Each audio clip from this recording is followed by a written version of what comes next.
નમસ્કાર મિત્રો, જીપી સિરીઝમાં આપનું સ્વાગત છે। મિત્રો, આજે આપણે પાતાળ લોકની વાત કરવાની છે।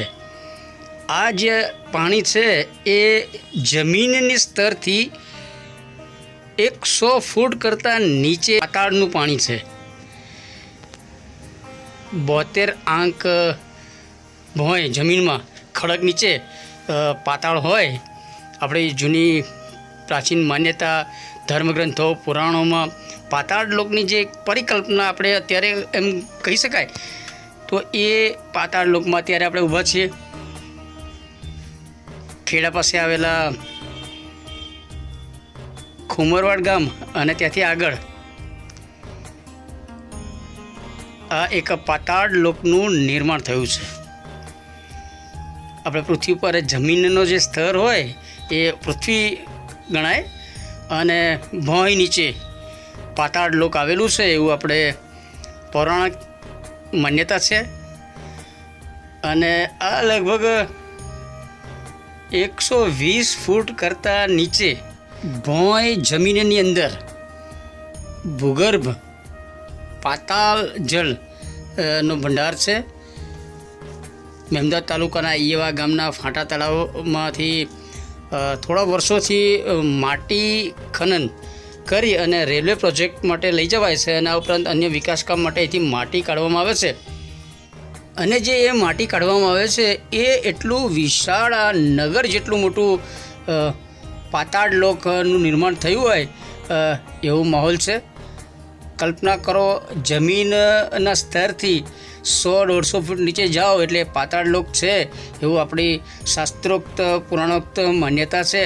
અને એવું જ અહીં પાતાળ લોકનું નિર્માણ થયું છે। અને આપણે જે કહીએ છીએ કે જમીનનો સ્તર જે છે, જમીન પૃથ્વીની સપાટી, એનાથી નીચે પાણીનો જળસ્ત્રાવ હોય છે। રેતી, માટી, કપચી આ બધું અંદરથી નીકળે છે, કાકડા, મૈડિયા આપણે કહીએ છીએ। અને ત્યાર પછી એક ખડકનું મોટું આવરણ આવે અને એક ખડક એ બોર્ડર હોય છે પાણી અને જમીન વચ્ચેની। અને ખડક તોડવામાં આવે તો નીચે આ પાણીના ઝરણા નીકળે છે અને આપણે પરંપરાગત માન્યતા પ્રમાણે એ પાતાળ લોક કહી શકાય। ભોંય જમીનની અંદર ઊંડે આ પેટાળ ભૂમિ છે, આપણે ઊભા છીએ તે, અને ઉપર 100 ફૂટ કરતાં ઊંચાઈએ જમીનનું સ્તર છે। આપણે નીચે પાતાળમાં છીએ।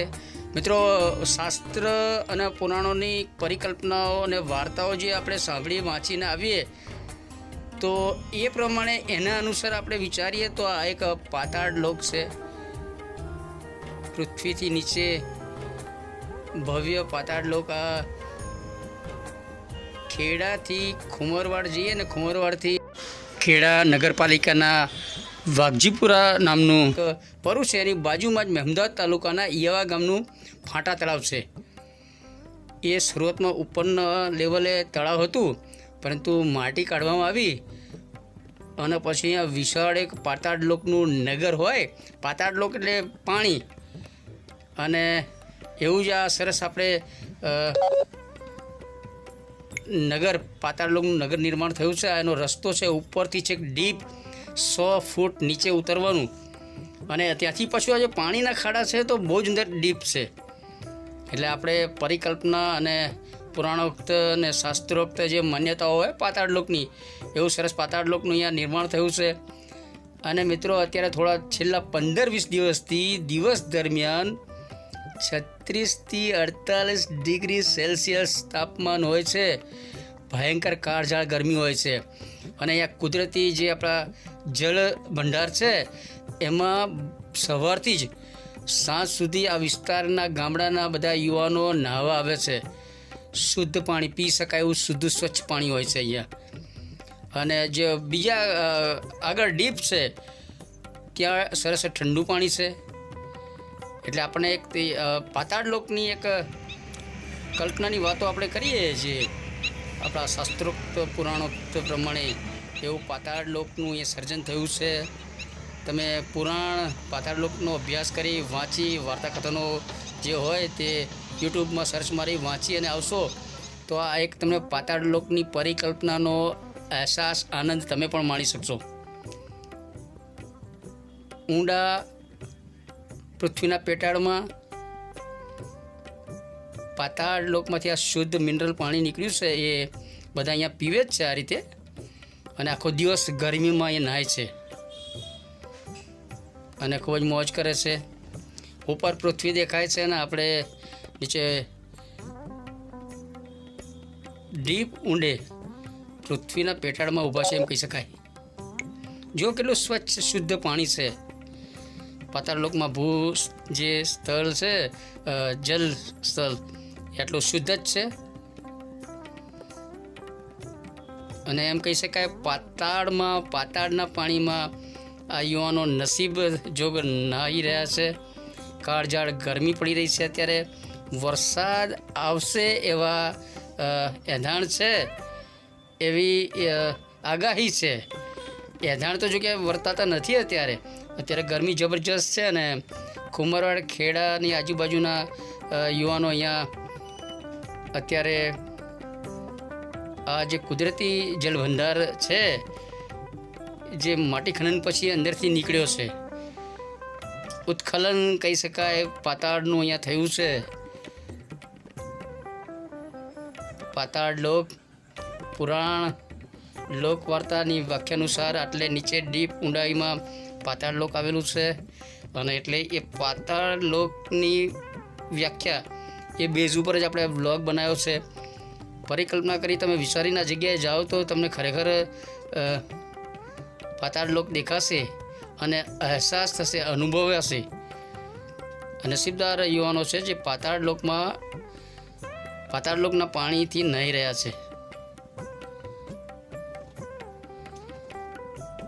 ખૂબ જ દિલ ખુશ થઈ જાય એવું રમણીય વાતાવરણ છે. અનેક નાના મોટા કુંડ હોજ છે, જે આપણે વોટર પાર્ક કહી શકાય તેવા છે.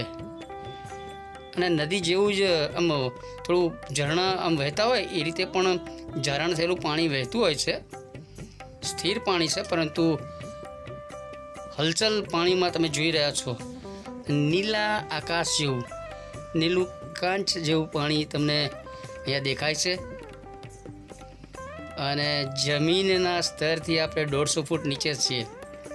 આજે અંદર રેતાળ ખડક નીકળે છે, જે માટી પૃથ્વીનો જે પડ હોય એ અને પાણીની વચ્ચે જે આ ખડક જેવું હોય એ અહીંયા તોડીને એના અવશેષો અહીંયા આ દેખાય છે તમને.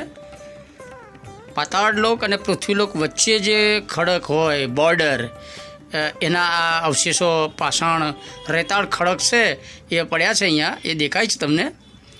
મિત્રો, પાતાળ લોક માટે એટલે આપણે એક પ્રાચીન સમયે એક માન્યતા છે કે પૃથ્વી અને પાતાળ એની વચ્ચે આ એક આવરણ હોય છે અને એની નીચે પાતાળ હોય છે.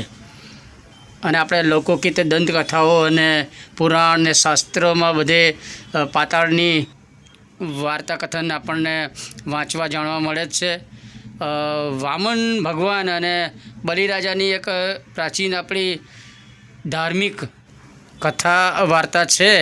અને એ અનુસાર વામન ભગવાને બલિરાજાના માથા ઉપર પોતાનું પગ મૂકી અને પાતાળમાં એમને દબાવી દીધા હતા. અને એ પ્રમાણે હિન્દુ શાસ્ત્રોક્ત માન્યતા પ્રમાણે 7 પાતાળ લોક છે અને છેલ્લે નીચે નાગલોક હોય છે. પાતાળ ઉપર ફિલ્મો પણ બની છે, જે પૈકી પાતાળ ભૈરવી ખૂબ જ સરસ સફળ ફિલ્મ હતી. આ ઉપરાંત નાગલોકના જે વિવરણ આવે એમાં પાતાળ લોક બતાવાય છે.